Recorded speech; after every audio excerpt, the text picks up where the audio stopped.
Kemudahan perencanaan laporan online dengan aplikasi MPO melalui Direktorat Jenderal Prasarana dan Sarana Pertanian. Pemerintah, dalam hal ini Kementerian Pertanian melalui Direktorat Jenderal Prasarana dan Sarana Pertanian meluncurkan model pelaporan online atau MPO, yaitu bagian dari sistem pelaporan online, di mana sebagai instrumen yang sangat penting dalam penerapan mekanisme pelaporan kegiatan dari daerah ke pusat dengan cepat dan akurat, serta digunakan sebagai alat kendali dan bahan evaluasi dalam mengukur atau menilai penilaian kinerja dalam satuan kerja. Tujuan: Ditjen Prasarana dan Sarana Pertanian mempunyai tujuan dalam pengembangannya, yakni A. Memberikan kemudahan dalam proses pelaksanaan kegiatan berjalan. B. Mengetahui perkembangan realisasi keuangan dan fisik secara real-time.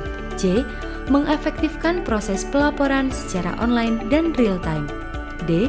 Mengetahui calon petani, calon lokasi secara spasial. Menu utama.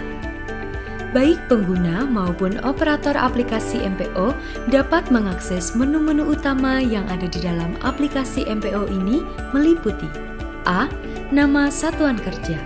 Sistem pelaporan online ini wajib diinput langsung oleh setiap satuan kerja yang ada di lingkup Kementerian Pertanian sebagai pelaksana di tingkat daerah.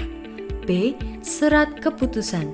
Sebagai legalitas hukum setiap pelaksanaan kegiatan berjalan, surat tersebut harus diupload ke dalam sistem aplikasi MPO. C. Jenis kegiatan. Berisikan beberapa kegiatan yang tersedia di Direktorat Jenderal Prasarana dan Sarana Pertanian yang dilaksanakan dalam tahun berjalan. D. Realisasi keuangan dan realisasi fisik.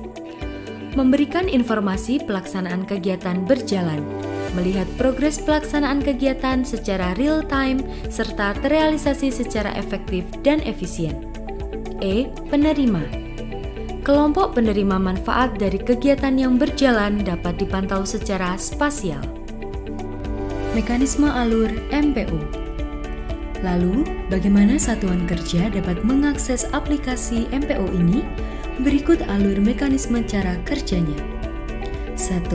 Pengguna masuk ke dalam aplikasi MPO, kemudian pengguna memasukkan email dan password yang kemudian diikuti klik tombol login. 2. Setelah berhasil masuk ke sistem MPO, pengguna bisa mengecek data RKA atau POK dengan cara klik pada menu Satker, kemudian klik tombol edit pada bagian nama Satker yang ingin diedit, dilanjutkan dengan klik edit pada bagian action. 3. Sistem akan menampilkan halaman data rincian Satker yang terdiri dari dua bagian, yaitu 3.1 Formulir Edit Satker, 3.2 Multi-tab Table Listing yang terdiri dari 1. Tab menu Sub-Satker, 2. Tab menu Daftar Admin, 3. Tab menu Daftar Pagu, 4. Tab menu Daftar Realisasi. 4. Kemudian, pengguna untuk pertama kali harus menambahkan data pagu RKA atau POK, begitu juga jika Satker ingin merevisi untuk DIPA maupun POK. Data dan dokumen yang harus dipersiapkan adalah data ADK dari aplikasi Sakti. Reward dan punishment. Maka, sebagai bentuk penghargaan dan apresiasi kepada satuan kerja, petugas lapangan atau operator MPO akan mendapatkan tambahan operasional dalam mendukung kinerjanya. Punishment akan diberikan kepada satuan kerja yang tidak tertib dalam menjalankan aplikasi MPO ini. Hasil yang diharapkan. Pemerintah, dalam hal ini Kementerian Pertanian, mengharapkan kepada satuan kerja agar dapat memaksimalkan pemanfaatan sistem model pelaporan online ini yang nantinya dapat memastikan kegiatan berjalan dengan cepat, efektif, dan efisien. Bahwa sebaik apapun kinerja kita, kalau pelaporannya tidak baik, ya sama saja. Ini memang MPO hanya dikenal di PSP ya.